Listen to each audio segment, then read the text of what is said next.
Së dashur, jemi në Pllaka në Athinë, pra është një ndër lagjet më të vjetra të Athinës. Gjithashtu njihet edhe si zemra e qytetit të Athinës. Pra kjo lagje është ndërtuar mbi rrugët e vjetra të qytetit antik të Athinës, e këtu pra ka kafeteri të ndryshme. Çka e bën të veçantë janë edhe rrugicat me kallëdhën, rrugicat e ngushta, nëpër të cilat ka lokale të ndryshme dhe mund të shihni një mini pazar çdo lagje, ashtu çdo rrugicë.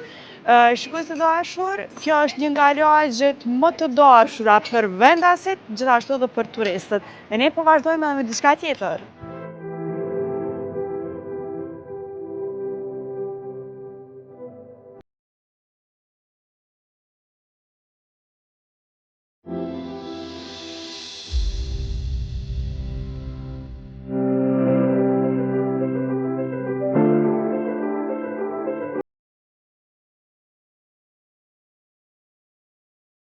Athina mori emrin nga perëndesha Athina, që ishte perëndesha e luftës në Greqinë e lashtë.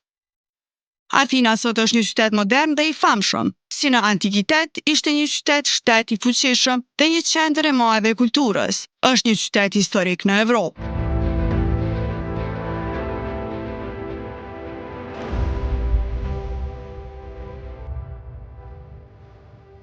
Ajo është e njohur në mbar botën për monumentet e saj historike që kanë mbijetuar, edhe pse pjesërisht me shekuj.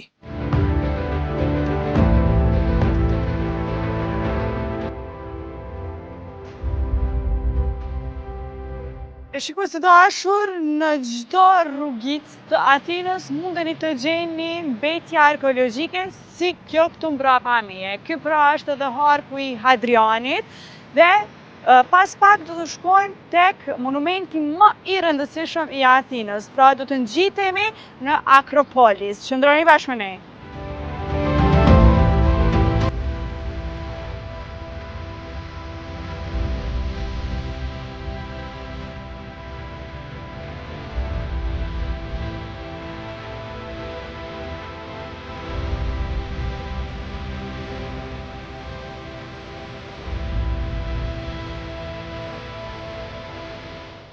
Athina ishte qendër e krajinës së Atikës që ndodhej në Greqinë e Mesme.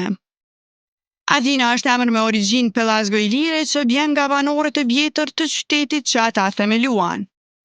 Këtë emër ata ja dedikuan perëndisë Athina, e cila në vetvete mbante dije dhe mençuri. Akropolis, simboli historik i Athinës, është i rrethuar nga muri i cili quhej Pellazgion.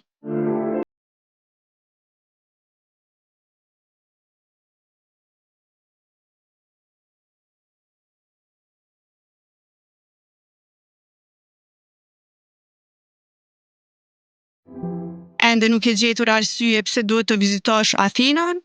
Ja ju tregojmë ne. Athina duhet të vizitohet për historinë e saj të thellë dhe trashëgiminë kulturore.